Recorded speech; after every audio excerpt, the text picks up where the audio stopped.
खबर वाराणसी से। आयकर विभाग उत्तर प्रदेश द्वारा वाराणसी के महमूद गंज स्थित शुभम लॉन एवं बैंक्वेट में आयोजित 2 दिवसीय करदाताओं के हब का आज पहला दिन भव्य उद्घाटन किया गया। यह पहल विभाग की करदाता अनुकूलन एवं पारदर्शी नीति को दर्शाती है और नागरिकों से सीधे जुड़ने का एक अभिनव प्रयास है। उद्घाटन के प्रमुख उद्देश्यों में से इस हब का मुख्य उद्देश्य है कि करदाताओं को जागरूक करना तथा नई पीढ़ी को राष्ट्र निर्माण में करों की महत्वपूर्ण भूमिका को समझाना। देखिए हमारे संवाददाता अश्विनी सेठ की रिपोर्ट।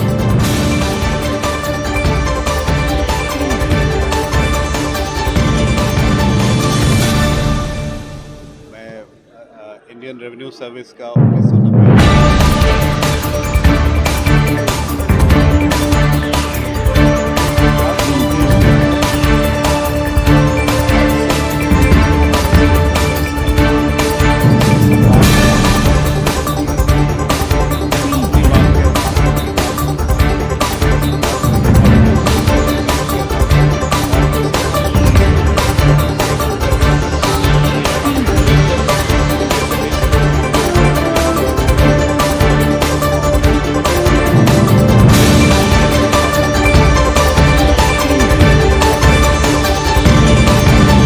आमंत्रित किया है और आयकर विभाग के अधिकारी और कर्मचारी तो हैं ही, ये सारे हमारे जो मुख्य स्टेक होल्डर्स हैं उनसे हमारा संवाद और बेहतर तरीके से हो सके। मेरा सवाल होगा कि क्या इस तरीके के आयोजन पहले भी हुए हैं या ये फर्स्ट टाइम ऐसा हो रहा है? नहीं, टैक्स पेयर हब अब आयकर विभाग का एक पुराना इनिशिएटिव है और इस तरह के 13 आयोजन देश भर में अभी तक हो चुके हैं।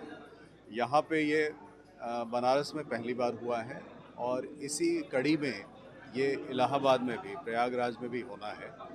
परसों ये इलाहाबाद में भी हम कर रहे हैं टैक्स पेयर हब का प्रोग्राम। जाहिर सी बात है कि हर कार्यक्रम के पीछे एक उद्देश्य होता है और उस उद्देश्य को लेकर आप चल रहे हैं। हाँ। इसके आगे की क्या रणनीति होगी उसके बारे में थोड़ी सी हम चाहेंगे कि आप हमारे दर्शकों को बताएं। देखिए, अल्टीमेटली इनकम टैक्स एक्ट, जो इनकम टैक्स के प्रावधान हैं, हम चाहते हैं कि आपने सुना होगा जो कौटिल्य की नीति थी कि कर संग्रह ऐसे होना चाहिए जैसे कि मधुमक्खी मधु इकट्ठा करती है, मधु भी इकट्ठा हो जाए और कोई परेशानी किसी को महसूस ना हो। तो आयकर विभाग इसी कड़ी में सतत प्रयास करता है कि एक तरफ हम सरलीकरण करें, अपने प्रावधानों को सरल बनाएं, कंप्लायंस इजी करें, टैक्स पेयर सर्विसेज इम्प्रूव करें और साथ साथ एक संवाद का माध्यम लगातार बना के रखें जिससे लोगों की परेशानियां, लोगों की दिक्कतें हम समझ सकें और उनका समाधान ढूंढ सकें। तो ये उसी संवाद का हिस्सा है और ये स्ट्रेटजी हमेशा चलेगी, आगे भी चलती रहेगी। अच्छा सर, जो टैक्स पेई है और जो टैक्स पेई नहीं है उनको क्या संदेश देना चाहते हैं? जो हम यही संदेश देना चाहते हैं कि अपना कर ईमानदारी से भरें, क्योंकि टैक्स पेमेंट से नेशन बिल्डिंग होती है। तो एक जिम्मेदार नागरिक होने के नाते हम सबका कर्तव्य है, हमारा भी और आप सबका, सभी का कर्तव्य है कि ईमानदारी से अपना टैक्स का भुगतान करें, समय से करें, रिटर्न फाइल करें, ताकि देश के विकास में हम सबका योगदान सुनिश्चित। रवि सर्राफ, अध्यक्ष श्री काशी सराफा मंडल।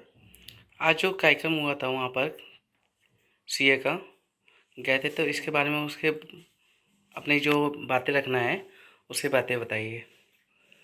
आज शुभम लान में इनकम टैक्स डिपार्टमेंट के द्वारा एक व्यापारिक सबमिट का कार्यक्रम रखा गया था।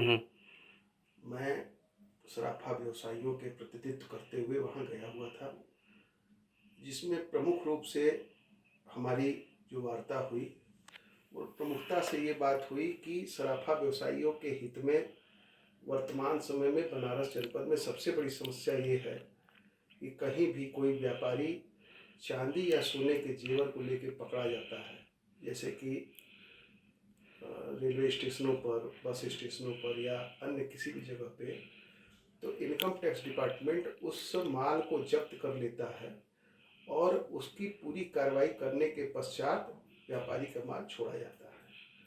हम इनकम टैक्स डिपार्टमेंट से ये मांग करते हैं कि जो व्यापारी है उसके पास जो वैध प्रपत्र हैं, चूंकि वो टैक्स पेयर है, चोर नहीं है, उस वैध प्रपत्रों की जांच कर लें और जांच करने के पश्चात उनके माल को तुरंत रिलीज कर दिया जाए।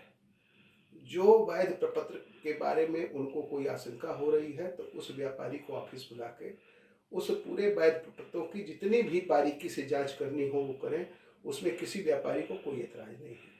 देखिए, जो माल जब्त हो जाते हैं उसमें व्यापारी का नुकसान कहाँ है। अभी पिछले महीने कुछ व्यापारियों के चांदी के जेवर पकड़े गए। उस समय चांदी के जेवरों का भाव जो था, चांदी का 1,80,000 से 1,90,000 रुपये के आसपास था।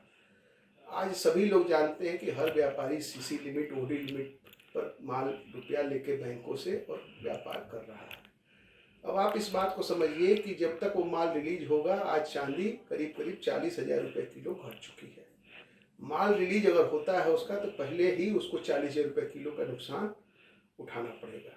बैंक का जो ब्याज है वो अलग से व्यापारी को उतने दिन के लिए देना है, क्योंकि सरकार के द्वारा ये राहत रही है कि आपके बैंक का ब्याज आपको छूट नहीं सके। उस माल को जब माल खाने में आप जब्त कराते हैं तो देखिए, चांदी और सोना एक कोमल धातु है। वो माल इधर उधर रखने में, बैग से निकालने में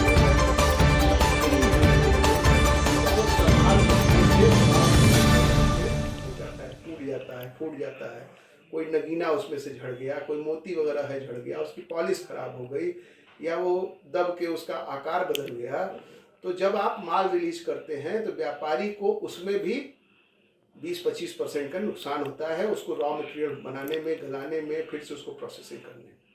तो हम सरकार से मांग करना चाहते हैं, नम्र निवेदन करना चाहते हैं कि व्यापारी के हित की ये सरकार है। चूँकि प्रधानमंत्री जी या मुख्यमंत्री जी हमेशा इस बात को कहते हैं कि ये सरकार व्यापारियों की है, व्यापारियों को इसमें कोई कष्ट हम नहीं होने देंगे। तो इसलिए हम अनुरोध करते हैं सरकार से भी, आयकर विभाग के अधिकारियों से भी, कि जो भी माल पकड़े जाएं उसको तुरंत का तुरंत रिलीज करके और उसकी जो भी जांच पड़ताल प्रपत्रों की है वो अपने तरीके से करें। दूसरी, माननीय निर्मला सीतारमण जी जो हमारी वित्त मंत्री हैं, उनसे भी एक हम गुजारिश करना चाहेंगे आपके टीवी के चैनल के माध्यम से, कि जो 2 लाख रुपए तक की छूट उनके द्वारा दी गई है, चूँकि हमारा धातु का जो व्यापार है आज अत्यधिक बढ़ गया है। 2 लाख रुपए का जो कैश हैंडलिंग है उसमें हम लोगों को परेशानी आ रही है। तो इसकी सीमा कम से कम 10 लाख रुपए तक की जाए, जिससे कि हमारा आम जो उपभोक्ता है या जो लोग हैं वो सामान आके आसानी से खरीद